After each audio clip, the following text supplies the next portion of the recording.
Hello दोस्तों, एक बार फिर से स्वागत है आपका मेरे चैनल पे। मैं इस चैनल पे फ्रॉम सीरीज का ऑलरेडी सीज़न 1 का ऑलरेडी 3 एपिसोड का हिंदी में समरी कर चुका हूं। तो अगर आप वो देखना चाहते हैं तो आप मेरे चैनल पर जाकर देख सकते हैं। अब मैं आ गया हूं फ्रॉम सीरीज का सीज़न 1 का एपिसोड 4 का हिंदी में समरी लेकर। अगर आप वो तीनों एपिसोड नहीं देखेंगे शुरू से तो आपको ये समझ में नहीं आएगा, तो इसलिए आप वो तीनों देख ले जाकर चैनल पे।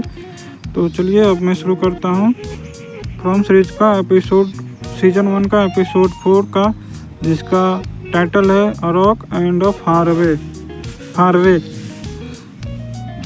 फ्रॉम एक डरावनी और रहस्यमय कहानी है जिसमें अजनबी लोग एक अजीब और खौफनाक कस्बे में फंस जाते हैं।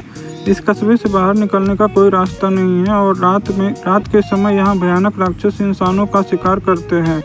सीज़न 1 के एपिसोड 4 में कहानी और गहराई लेती है।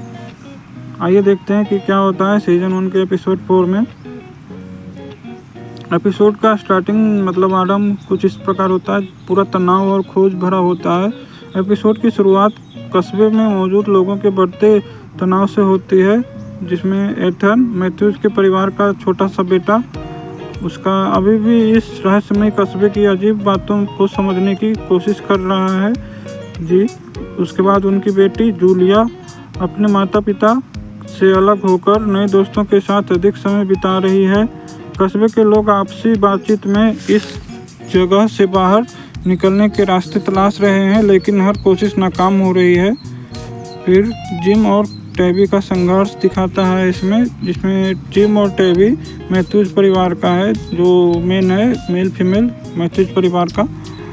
तो इस रहस्य हस्बैंड वाइफ है, इस रहस्य का हल ढूंढने की कोशिश कर रहे हैं। जिम अब भी अपने परिवार को सुरक्षित रखने के लिए समाधान खोज रहा है। टैबी जो अभी भी भावनात्मक रूप से परेशान है, अजीब चीज़ों को देख रही है। उसे ऐसा लगता है कि कस्बे की कुछ शक्तियाँ उसके मानसिक स्वास्थ्य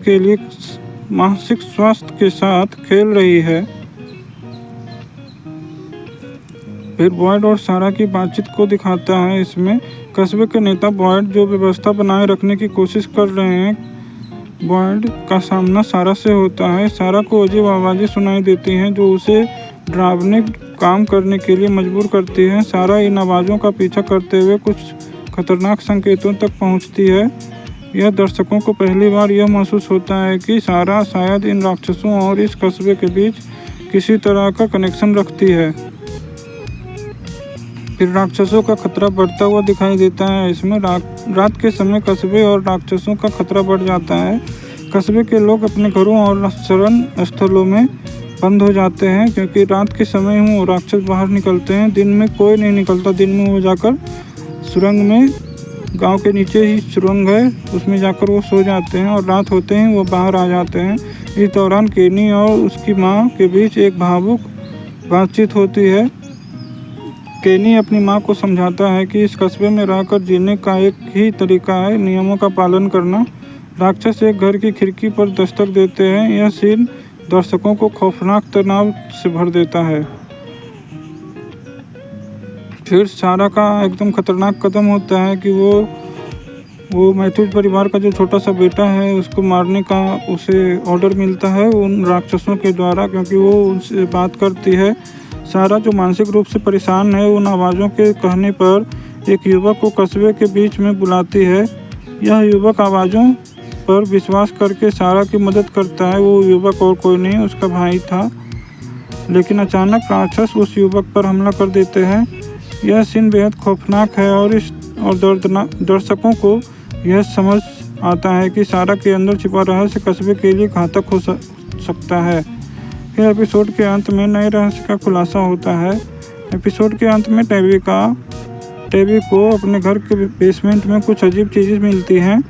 वह एक पुराना चिन्ह देखती है जो कस्बे के इतिहास और यहाँ फंसे लोगों के बारे में कुछ बड़ी राज खोल सकता है।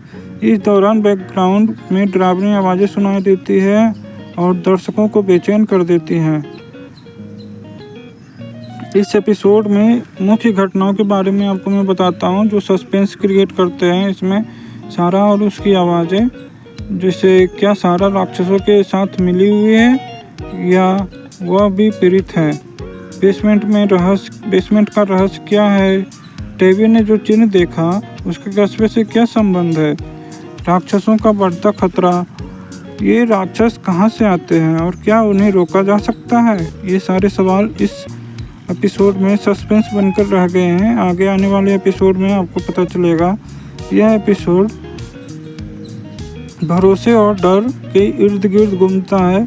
कस्बे के लोग एक दूसरे पर भरोसा नहीं कर पा रहे हैं। हर किसी के दिमाग में यह सवाल है कि कौन सही है, कौन गलत है, कौन खतरनाक है। यह एपिसोड दर्शकों को और गहराई से इस रहस्यमयी कहानी में खींचता है और अगले एपिसोड के लिए उत्सुकता बढ़ा देता है। तो यही था यह एपिसोड। देखते हैं अगले एपिसोड में क्या होता है। अगले एपिसोड के आने तक अगर आपको ये अच्छा लगा हो, ये समरी अच्छा लगा हो, तो प्लीज़ वीडियो को लाइक करें, शेयर करें और चैनल को सब्सक्राइब ज़रूर करें ताकि आगे आने वाले एपिसोड्स का सारांश समरी आपको मिल सके। तब तक के लिए अपना ख्याल रखें, अपने परिवार का ख्याल रखें, स्वस्थ रहें, सुरक्षित रहें, हंसते रहें।